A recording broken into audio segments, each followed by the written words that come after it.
this basically introduces Gotham City is the character. Gotham City is the point here. This is the reason of this movie is Gotham City. Today we are talking about the Batman. Me and the editor of Picture Class, Jim. Introduce yourself. Say hi. Hello. One of the main reasons that I look so, debonair, and it's also edited well.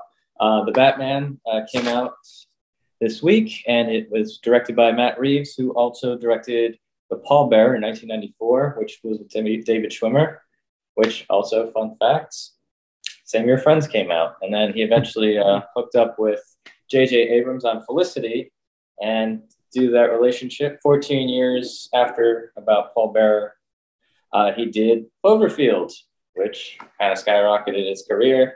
And from there, he also did War of the Planet of the Apes and Dawn of the Planet of the Apes and War of the Planet of the Apes. So this is off that hot streak. He also did Let Me In from 2010, a remake with Chloe Moretz.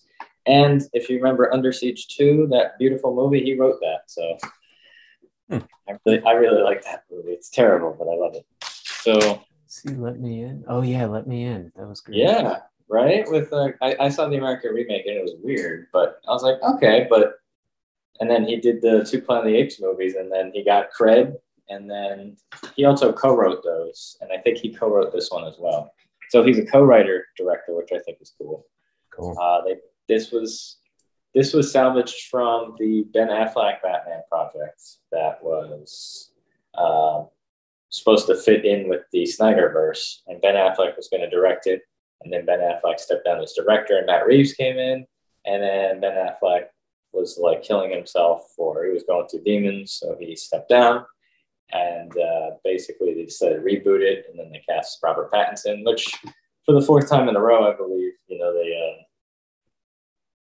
they shut down the fans. Like 1988, when Michael Keaton was cast, they're like, Beetlejuice is going to be Batman, but these people, fans were dedicated then. They used to pay to see the movie and see the trailer and leave. That was like the only way. There was no internet. And they did a letter writing campaign saying, please recast him. And they said there was an article in the Wall Street Journal saying how the movie was going to be a failure.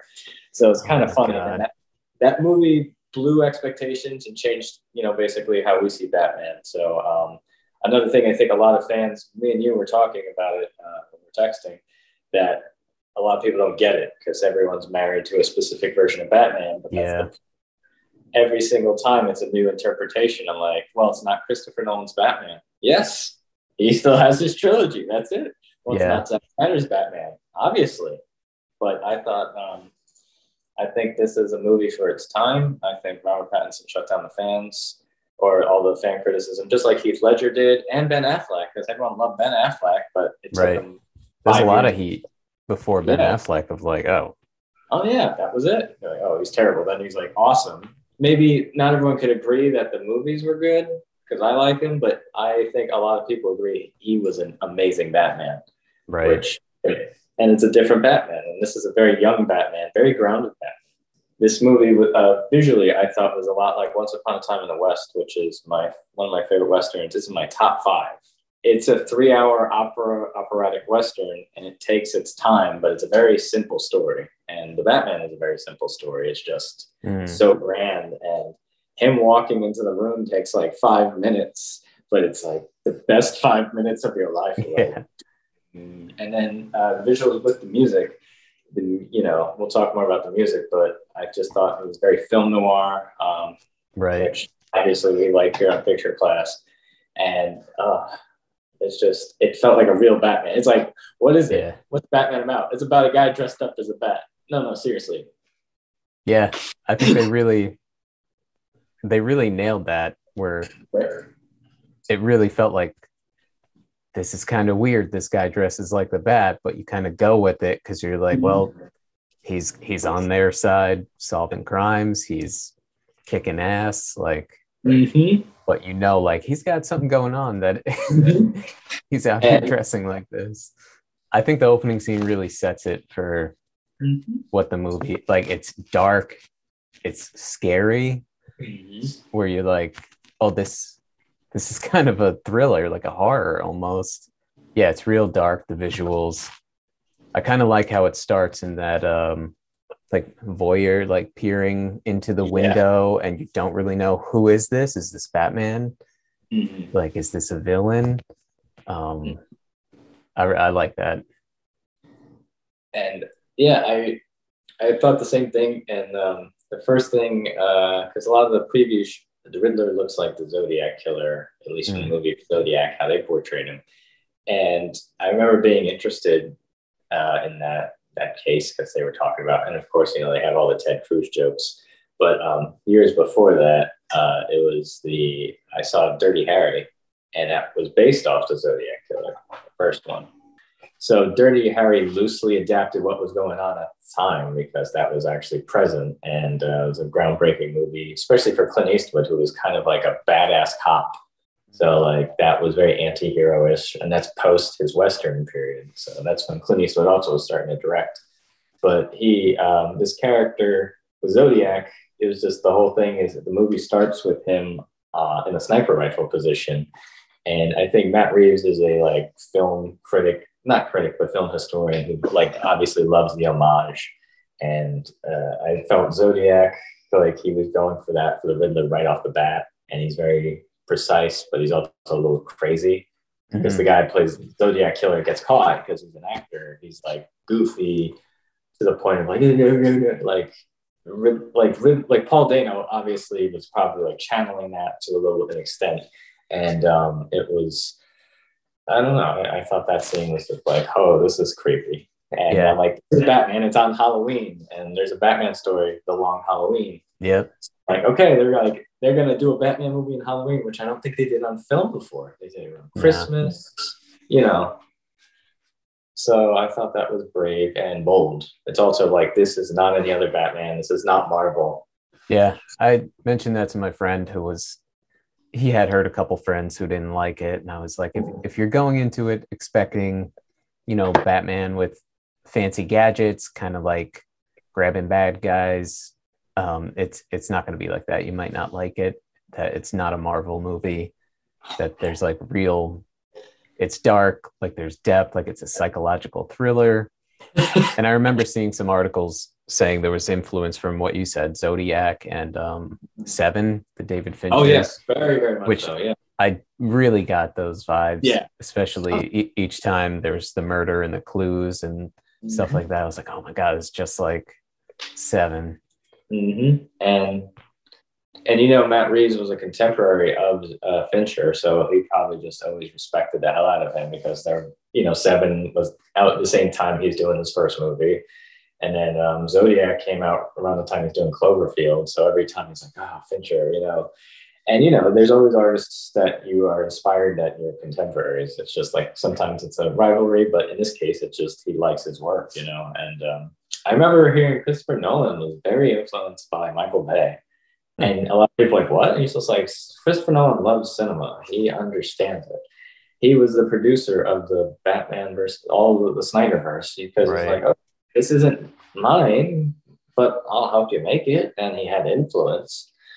And it's a very different Batman, like you said, which I really agree with. And a lot of people are expecting Marvel movies now because the Justice League that came out was humorous and the Snyder Cut was for the fans. You know what I'm saying? It's hard to convince anyone. I guess you would say your casual Marvel fan, not so much embedded in cinema or, you know, it's kind of like what Martin Scorsese was saying. It's like that amusement park, but it's also tiers. It's just like it's not a lower form of cinema. It's a different type, you know? Yeah, totally. Which I agree with. And a lot of people are like, well, that's insulting. I'm like, no, the Marvel movies aren't bad. I love them. I'm going to see them. I can't wait for Doctor Strange, but this isn't it. And that's another thing. It's a blockbuster budgeted not it movie, which is creepy because the Snyderverse was dark and stuff, but it was still epic because Zack Snyder makes epic feeling movies. This had an epic feel, but it was not really that big. Like the city, Gotham City, is a huge character in this movie, right? Yeah, like more so than the Nolan movies, I think. Right. And the thing is, Nolan movies were like, oh my god, the Gotham City's a character compared to the Burton ones, which is so inconsistent between Batman and Batman Returns. Love Batman Returns, but I'll say this, and you know, hashtag hate comments, whatever. It's a terrible Batman movie, but an amazing Tim Burton movie. I love Batman Returns, but I'm like, it's basically Tim Burton playing with Batman characters because Catwoman doesn't have 9 lives and Penguin's not like that, which I'm happy this movie basically represents Penguin as he should be, which he could have worked in the Nolan universe. He could have, Yeah. but they really don't want to do that, which is good. And also the amount of villains that are in here, it felt like the show Gotham, which I watched the show, but the city never felt like a character, because it's a TV budget though. And it had great character work. So like what I liked about Gotham was its character work. But what I disagreed with before watching it, because I watched the first season and liked it, and then I guess they extended it because I like short seasons. I'm still going to finish it, in case, fans are mad about that. But it focuses on the villains being the villains before Bruce Wayne's Batman when he's a kid. Right. But all of his villains exist because of him. I always like that. But at the same time, I was like a different audience. And I'm like, let's change that way of thinking. And I liked how they kind of did the Joker without referring to him as a Joker because they legally couldn't do it. It was an interesting thing. Right. But once you get over that concept, like you were saying, Batman only has one gadget or two gadgets. His Batarang that's on his chest is the only Batarang he has. I was like, that's awesome. Yeah. And he'll go pick it up after he's done with it. But I really like that about this was that you see him putting things back into their spot. Mm-hmm. It's not just like I've got a million of these in my suit. Yeah. And no, that thing that came out is like it's got to go back. And the other thing is, I felt a very kick-ass element of Batman. Like, remember when he went out and got the shit beat out of him in that first thing? But it's like boom, boom, and then even Super, which I really like. It's like they get beaten up, but they're both dark. This is that real element. It's like this guy is walking around in a bat suit. Christian Bale's version is he had a nomad suit. Like Batman began to explain it. Like this is a military suit, so that explains. Yeah. And it simplified the hell out of the story. And Morgan Freeman just made it for him. That, and the bat suit is essential. And I like the handmade feel about it. Like it looks like he just threw it. It's the quality. I tipped over to you in the middle of the movie. Like it's the quality attempted Batman. Like what would happen if a guy just dressed up as a bat and literally did it? And when he walks into a room, it's like, it takes about the time you would expect for a human being to walk there, but he doesn't cut around it. He holds the scene. And that was probably my favorite aspect. Yeah. I think that made him like scary. Mm-hmm. He was like a force. Like he was not your friendly Batman coming in. Like he was kind of terrifying hearing his footsteps in the dark shadows before he enters. When you said that, Darth Vader popped in my head. Think about that when he first comes to the door, and then but think about that, and that with the first scene we actually see him, it's versus criminals, and then he eventually goes into that. That's two different scenes, but when he walks into that room, that is the most intimidating Star Wars thing, and that's how the regular public sees him. So the regular public sees him as maybe the rebels, but he's not Darth Vader.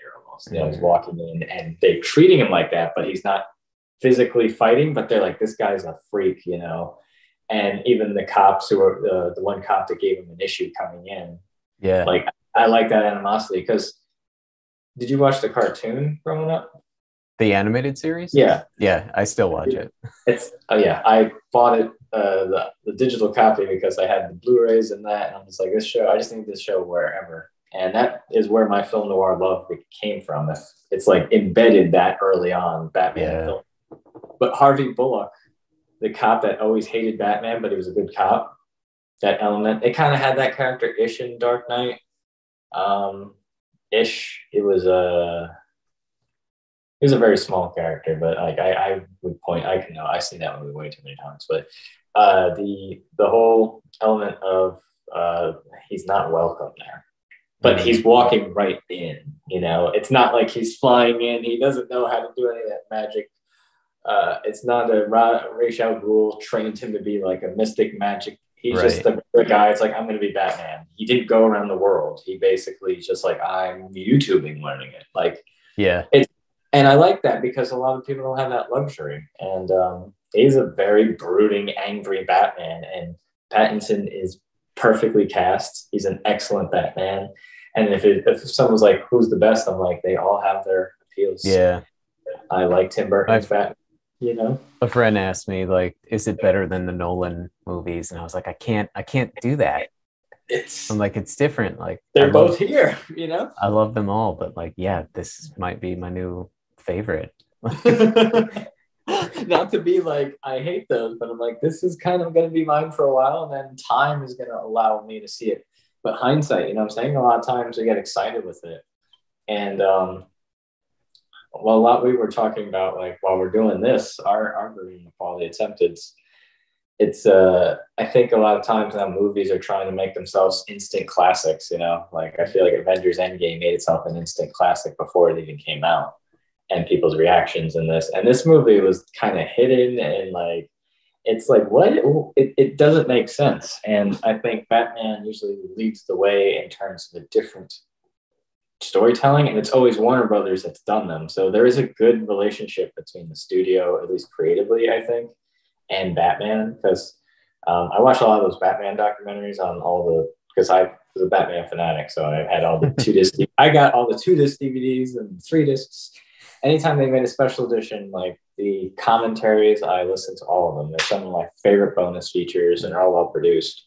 And they always do like history of Batman, and they talk about, in terms of comics as well, it has a good run because artists are drawn to it that want to put their stamp on it. Like Frank Miller was known for other stuff, but he's like, I want to do Batman. Mm-hmm. And just like Tim Burton's like, hey, I want to do Batman. And then like a lot of times you learn in these reasons, like, why the hell is Batman Returns that way? And then they're saying in the bonus features, he's like, Tim didn't want to come back and do a sequel. And they're like, well, why don't you think it was a Tim Burton movie? And then he basically got to do whatever the F he wanted, which is just like, well, why the hell not? And it's a very beautiful Tim Burton movie. It really is. But if you look at a Batman perspective, what the hell? But it's like maybe more of it's a fan fiction. Right. It's not really a good sequel to Batman. It isn't. Like, it has the logo is also not the same. If you look at it, the original movie, they couldn't get the copyright, or they couldn't get the license to the logo. I'm not even kidding. So If you look, there's extra wings on the bottom. If you do a side by side. And then the Batman Returns one is the classic logo. I know that's a dorky detail, but that's 89 Batman's one of my favorite movies. Like, it is so good.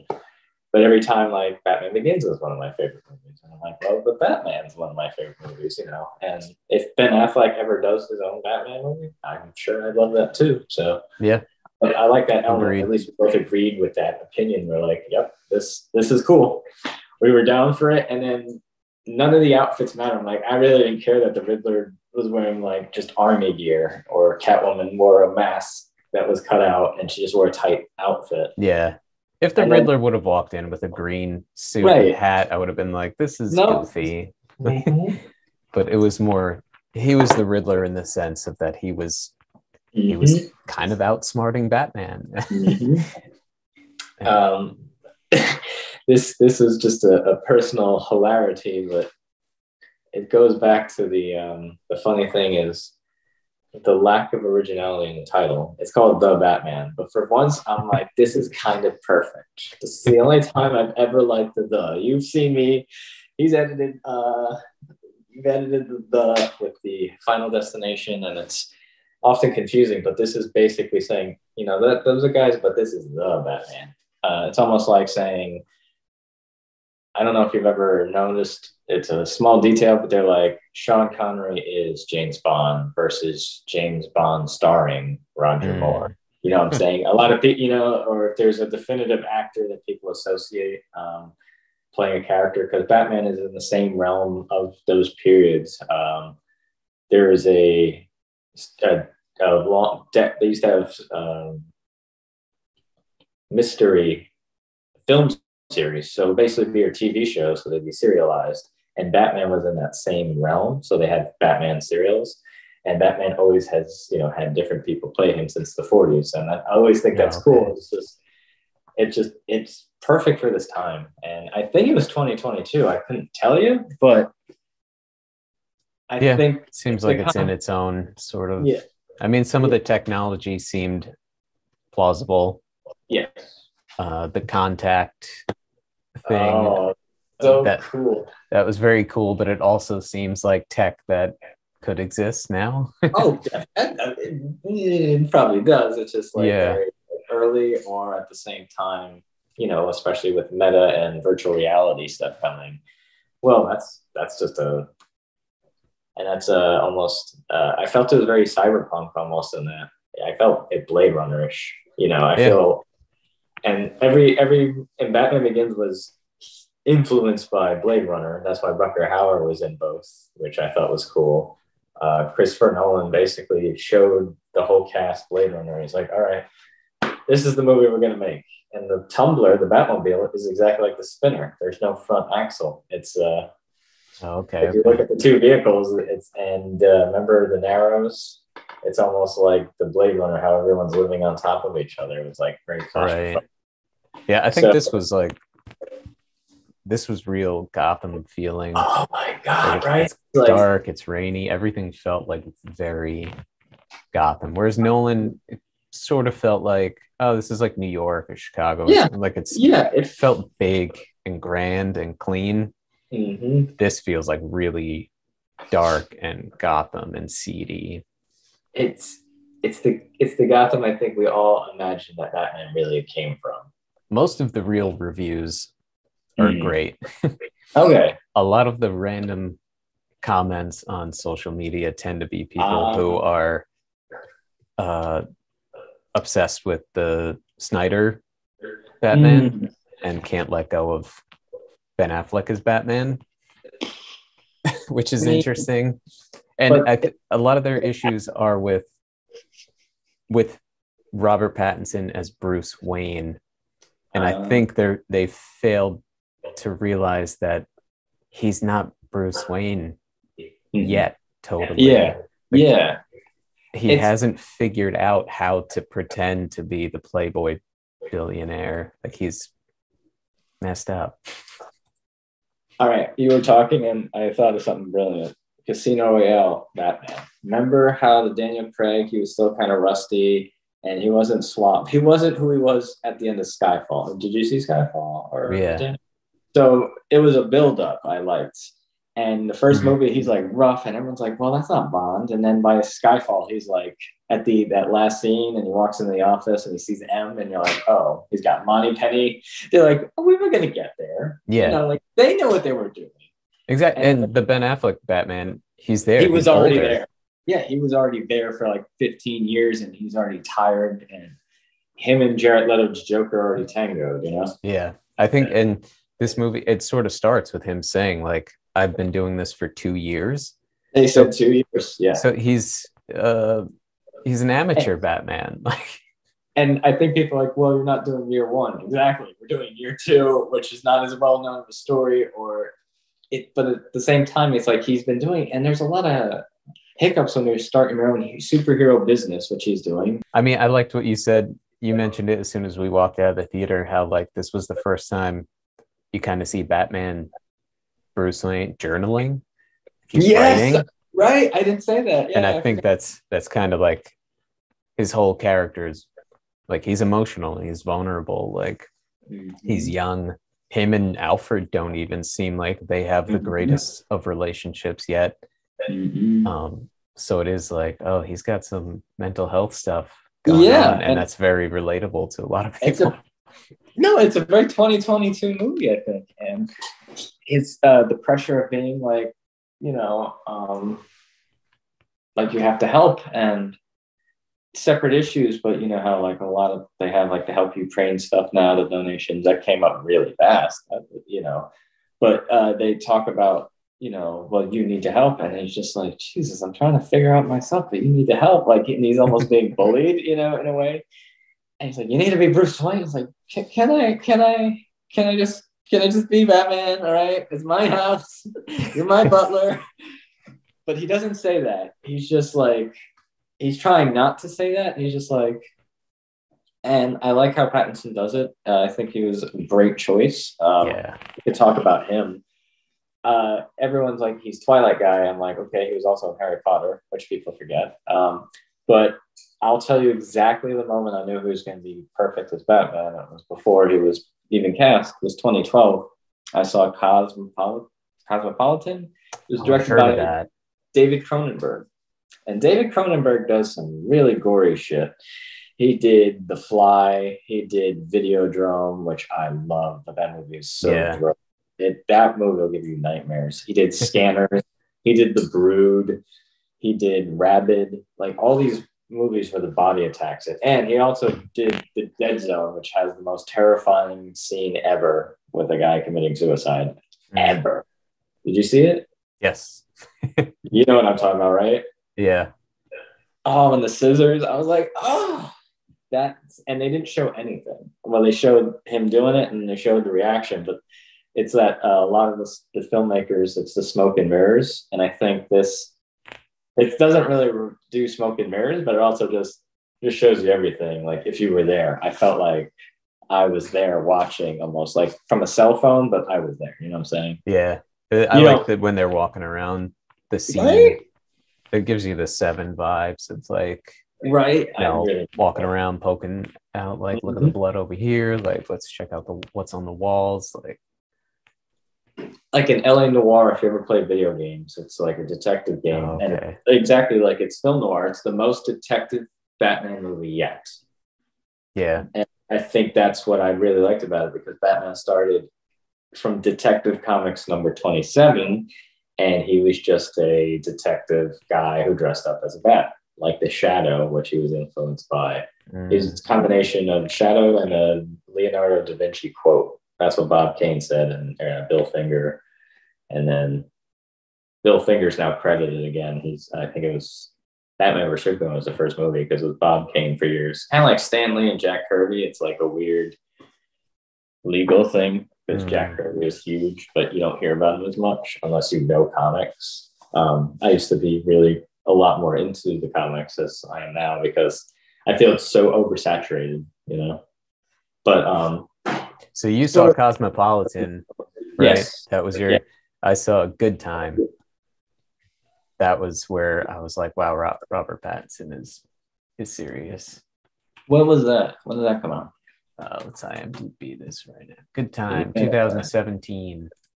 I did see him in Tenet. I started the movie, and then I got a phone call, and I didn't get to come back to it. So I need to finish that movie, but I was like not overly impressed. I know I need to give it another chance, but I hear it's not the best. But check out Good Time. Okay, but I thought him and I'll check out Cosmopolitan. You gotta. Here's the other thing. I didn't love the movie because it's like I saw it because it was David Cronenberg, and I think the last movie I liked by him was a History of Violence, like that I really, really liked. That one was fantastic, and like I think this probably felt like that on a Batman scale with a big budget, like because that movie was slow and it felt like just a marriage of scenes, and one scene bled into the next. That's what I really liked about this Batman movie. And it had that Once Upon a Time in West feel. It's like, it's operatic, like the dun, dun, dun. Like the first scene you see him, you hear his voice, and then you see cut of the city. Not super fast cut, and it's long takes of what Gotham City is. This is what we're dealing with, which this basically introduces Gotham City is the character. Gotham City is the point here. This is the reason of this movie is Gotham City. Yeah. And another thing, like Once Upon a Time in the West, the opening scene is 10 minutes because the credits also. So it's the longest credit scene in history. But 3 guys literally waiting for a train to come to kill the guy on the train. But it's a whole 10-minute scene. And then you're like, where's this going? But the opening Batman, it's like he's talking, and it doesn't jump right into action. It takes a long time before, you get to see something, and then it kind of just, and then you're like, okay, what the hell was that, right? And I'm used to Batman Begins because he did the Casey fighting style, like when you look in the bonus features. So these 2 guys invented it, but he always would go, his hands would go up. If you always notice, if you look at any of the movies, they'd always go like that, which I guess is a base, which I thought was cool. And I like that Batman had that tactical style. The Ben Affleck Batman vs Superman fight scene is one of the best Batman scenes of all time. When he's fighting that first fight scene, and he's like, he was so angry, and you're just like, yeah, he really is pissed off. And something I noticed in that scene was the kid who doesn't really want to participate in that they're kind of pressuring him. I'm trying to look it up now, see this kid's name. He's in the Titans show on HBO Max. So his character is at least teased to be the next Robin on the show. Yeah, he's supposed to be Tim Drake. But he's credited in the Batman as Train Gang young member. But in Titans, he's Tim Drake, and I thought that was interesting that he's in both. I really do like the fact that they didn't really go for, with the exception of one scene we'll get to later, they didn't really go to too much. We're setting stuff up. Everything was just already there, you know. That's what I like. No origin stories for anyone. It's just nope. It was there, and this is this story, which is going to bring all these characters together. I don't know if you've ever played video games, PS3 or 4, Arkham City, Arkham Asylum, and Arkham City, and I guess Arkham Knight I didn't finish because I didn't like they put too much Batmobile action in there. They forced you. Okay. So, but the storylines of how they wrote it and music incorporating all the characters is probably like the best Batman story. But not unfortunately, it's like you have to play it. But if you'd want to watch it, it's kind of hard unless you watch one of the animated movies. But I felt this had that feeling like Cobblepot's here, Riddler's here. They're all kind of coming out. And he's already fully fledged, and you're like, okay, but it's not like they're regular criminals. This is, I got to deal with these people. I have to deal with these people. They're not rogues to him. Yeah. You know, it's, which I like. It's not the villain of the week. It's just like, no, this is my business. And Colin Farrell is just incredible. Like, holy shit, was he good? Yeah, I really like that he was there. And I think like Batman, there's the whole chase, the car chase, which was awesome. I thought the car chase was so. I think the Batmobile reveal was like, so epic, right? And it was great. But I like that Colin Farrell, the Penguin. The chase ends, but then the Penguin's like back, like he's in the club again, and it's very real that Batman's not just catching villains and throwing them in the jail cell. That like, no, he's a well-connected mobster. Like he's back playing pool at the club, and this is just Gotham. Like he just exists here. Yeah, that's just the sleaze element. I love it, and I wrote down in my notes. It had the same universe Joker feel. I don't know. Did you see the Joker? Yeah, it did, but it's not the same time period, but it had that. If 1981 was to happen in 2022, which in a weird way it is, because 2022 is a very transitional year. We're all in a transition period, and like that 1981 when that movie came out, Reagan, that was his first year, so it's like kind of just a different. It's a transition sometimes, and a lot of times people expect it quicker, you know, like, you know, when sometimes like bands go on and a member comes out, but someone comes in. And I think what I liked about that is it's a city in a transition. It's having a really tough time. This isn't like Gotham at its peak, which you saw in Batman Begins. And basically one of the things that was interesting about Batman is he kind of solves all the crime between Batman Begins and The Dark Knight and then just gives up, you know, because like, the Dent Act. And I was like, okay, that's a very interesting element I liked about and they did that Dark Knight Returns, but they called it Rises, which is okay. I wasn't a fan of the title, but I don't know. I think the world was just so beautiful. I don't know. I loved it was so film noir, and you knew it wasn't a real world, like it wasn't real, but at the same time, it feels real. And Yeah. it's like if Sin City wasn't as cartoony, like those. I Yeah. All remember the graphics were very like grounded in reality. It Mhm. just felt like part of the world. Oh, and I remember, I think I heard a comment, you heard a comment, and we both agreed. It's hard to believe that a big studio made this movie. That this movie was made by a big studio. This seems like a David Fincher, Mhm. maybe 70 million blockbuster, and you're also like, where the hell is 200 million? And then the length of it, you see, no, but you see, it took its time, and I think I love the slowness of it. Yeah. It's like it's probably like Watchmen now. If it doesn't really make too much money, it'll find an audience because Watchmen was a great movie. I like the ultimate cut where he puts everything in, but that adapts the book as close as possible and added Zack Snyder's flair. But it wasn't a superhero movie, and the Batman's not a superhero movie. Yeah. That's All the characters seem like they're supposed to be there. They all seem like they have their own story and arc. You know, like Catwoman, she's not just there. Like her storyline goes along with his, and they partner up for a little bit where it's necessary, and it makes sense. And the yeah. same with like the Riddler, the same with everyone. It was like by the end, the Penguin, you know, you could see where he's going. Like you have a Mm-hmm. sense of where everyone's going. I know, and like everything is symbiotic. Like Falcone, who is a way different Falcone than from Batman Begins. I feel like Yeah. this is the movie that we have to compare it to the most, which is probably not the world's best thing since I love Batman Begins. It's one of my favorite. I put that in my top 10. Mm. I really love that movie. Uh, like what this does is it just takes in, so it just adds because Nolan had that heightened reality, and this is just reality. Yeah. And that was the thing because Nolan said that I want heightened, and I was like, yeah, I get that. And looking back, you're like, oh wow, it feels a pinch dated, but it was a good transition hero movie because that was during Fantastic Four and all that stuff, like that True. period is when you have to also remember its context of when the movie came out.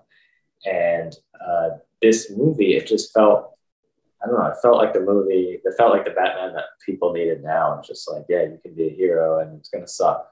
And the other thing is, you see that there's some sort of light, but it literally, you have to go through a lot of muck and mire.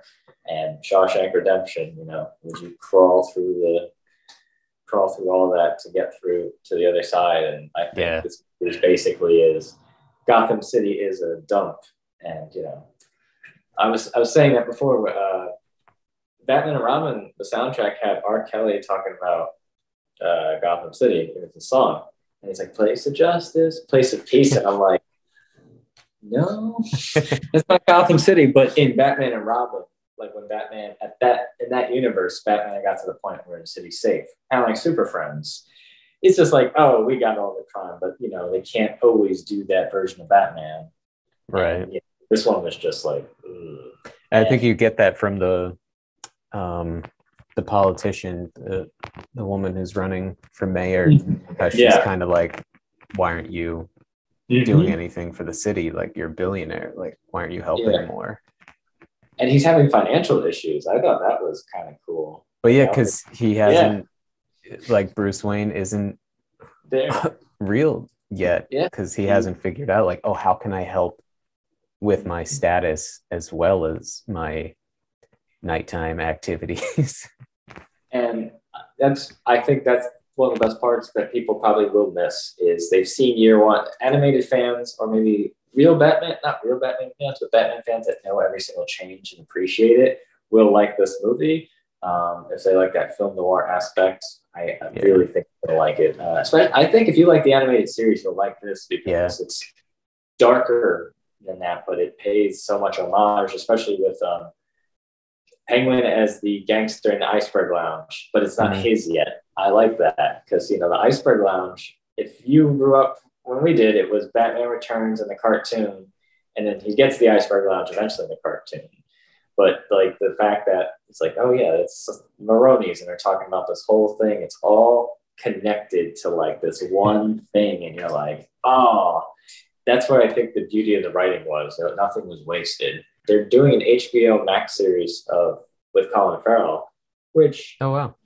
what I like about this hybrid, which maybe a lot of filmmakers, including Christopher Nolan, don't like, the hybrid of the streaming is you're going to get higher produced television content that is not maybe worthy of the movie, or it's like a nice supplement to keep you along. But as long as it's done in terms of quality and there's a point, like the Marvel, they have characters just to have characters and they're all connected, which is great. But at this point, that's their studio thing. And I think that should be theirs.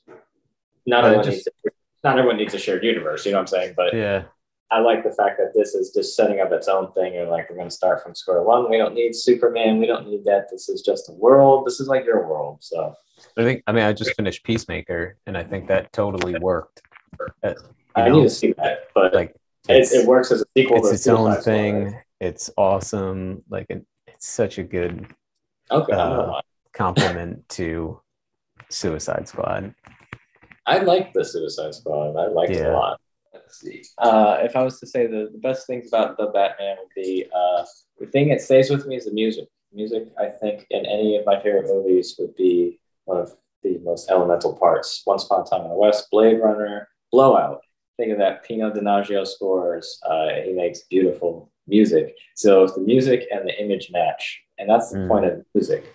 A lot of times, not knocking, but a lot of these direct the score. The guy who did this score was Michael Giacchino, who don't know if I butchered that name, but he also did the Spider-Man Homecoming trilogy, which I really liked.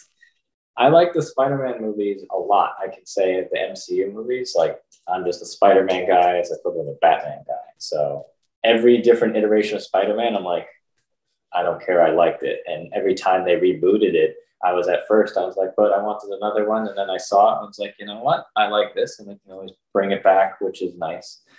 So the options, but the music was fantastic. I loved how epic it was because the city was a character. Like, and you're like, well, what was epic about it? It was like if you shot a movie in New York, and New York's epic, but no one ever shoots New York epically. Yeah, it had like the Nolan vibes of the scale of Gotham, but it felt more Gotham. Right. Because his was Chicago and it felt Chicago, which is fine, but that was his Batman. And now I think in the comics, Batman's in New York. They got rid of Gotham.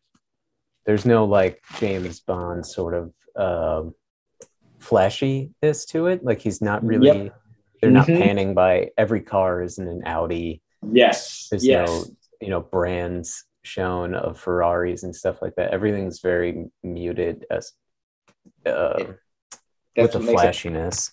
He shows up in a nice car to that one event, and it's probably like a Mustang or something. I don't remember, but it's not like the camera's panning across the icon. And I like that. I think that was ballsy. Not that Nolan's movies did it, but he did use nicer cars and stuff. Yeah, but not that were cheap. But it doesn't feel like a summer blockbuster, and it's not. That's another thing I like about it. It's not a summer blockbuster. It's a art house Batman made for $200 million for some reason that we have been blessed to have. So, what'd you think about Jim Gordon? Oh my God, I forgot. We didn't even talk about the cast. Talking about Jim Gordon was one of my favorite parts because I love Jeffrey Wright. He also was in the Bond movies. I loved him. I think he was in the 2000 movie Shaft, I think. But I've always loved his performances. He's like one of my favorite actors that like living or just works because he does great work. And when I saw him in the Hunger Games, I was like, he's in this movie? Like, I was kind of excited. I watched 3 out of 4. I'm going to finish it one day. But I thought Zoe Kravitz was incredible. I was very skeptical. I was hugely skeptical. Really amazing. Because the last movie she did that I saw was X-Men Origin. No, X-Men First Class. Oh, wow. And I was like, yeah, that was terrible. Well, not terrible. I'm sorry. I take that back. She wasn't memorable in that movie. And then this one, I was like, the trailers didn't make me buy her. And then I watched the movie. I'm like, no, she's Selena Kyle. She's Selena Kyle. And they're so good. Oh, And they're I good love together. by Yeah. the end, it's like the three of them and they're like teamed up, going for It's, the Riddler. yeah, it's so cool. I really like that element. And the Riddler as a cult leader was scary. I It think was the fact very real, yeah, they real had the world feeling. signs, and I'm like, okay, that's kind of true because no matter what, you'd have a following or something. And that whole end sequence, I thought it was realistic enough. Like the how it was with the water, I'm like, it was realistic enough for him to do. And then the fact that the movie ends underwater, like Mm, the funny thing about Man of Steel, like that the whole city was completely destroyed, and they kind of go back to normal. Like that was an entire city, and it was demolished. And like they're like, what's the time passage? Which was fine, but also I like the fact that they left the city underwater, kind of like Batman Begins, like kind of left with the Joker card. He's like, there's still people out there, and Scarecrow is still out there. He's like, I still got work to do. So it ends with yeah. he's like, this is the end of this story. This ain't the end of my journey. And it's a little more like not, hey, who's at the end credit scene, even though there was that one scene we both agreed that could be without there, which we'll say spoiler. It's Barry Keoghan. He was in Eternals and Dunkirk. Oh, interesting. I didn't look up He who it was. Yeah. well, I just saw it said inmate in Arkham, unseen Arkham prisoner. I was like, oh, okay. So it could not be. It could also not be him. But they basically alluded to the Joker in this movie, which Right. almost like Carnage at the end of the last Venom. I didn't see either movies, but I saw the scene, and it seems like a hacky tack on. Kind of like when we're watching the Morbius trailer, it is like, yeah, that Michael Keaton is probably the whole scene in the movie, but you don't know that. Like the Spider-Man trailers had Iron Man all over him, but he was in there enough. He was, but I Yeah. really like. I thought it was weird how they showed him getting caught in the trailer, the Riddler. I was like, okay, that's like farther in the movie. Like, Mm, remember that? And I was just like, well, you don't know. And then so once he got caught, I was like, it's kind of early. So I was like, okay, they're doing that Dark yeah. Knight You realize he planned Skyfall. to get caught. Oh yeah, it's that Dark Knight Skyfall, Transformers: Revenge of the Fallen, Dark Knight Rises. The villain gets what he wants halfway through the movies in control, but it's become more obvious, I think, now. Also, Batman and the Riddler are very similar in Yeah. this.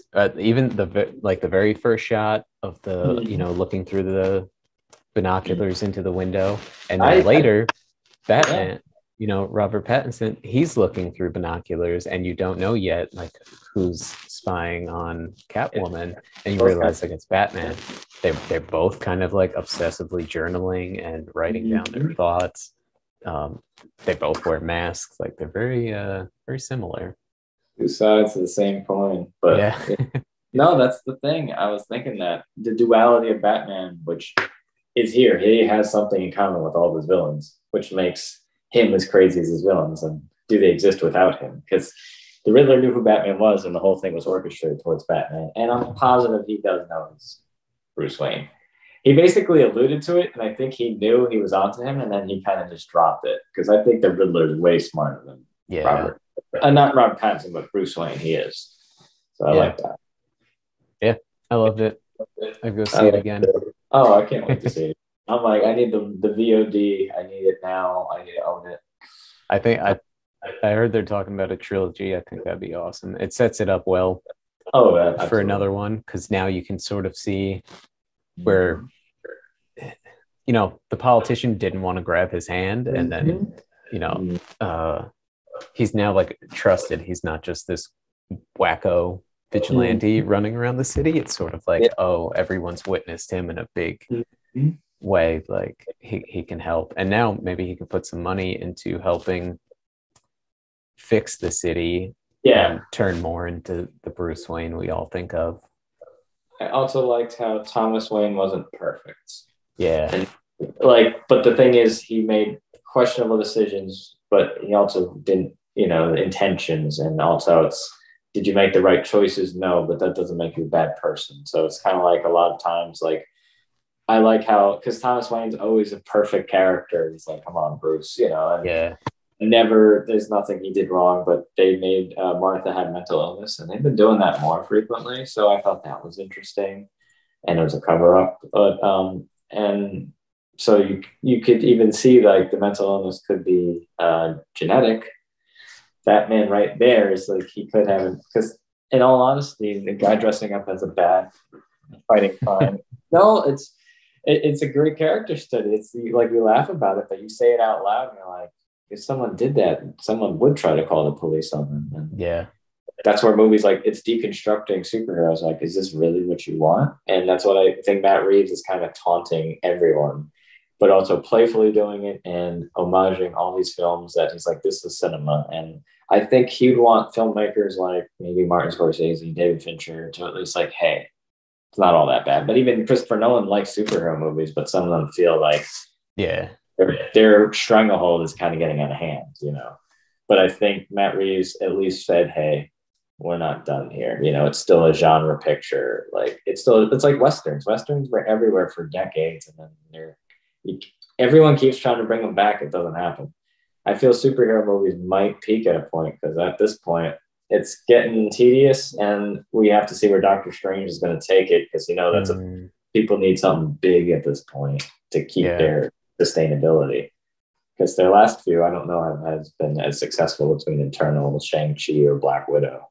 So I think a lot. No. But I know Spider-Man outdid probably all three put together, but that's also Spider-Man, and the character transcends the company. You know, Spider-Man and Batman are the biggest of the two companies. It's just odd that Disney doesn't have their major character, because they gave it to Sony. Well, sold it to Sony.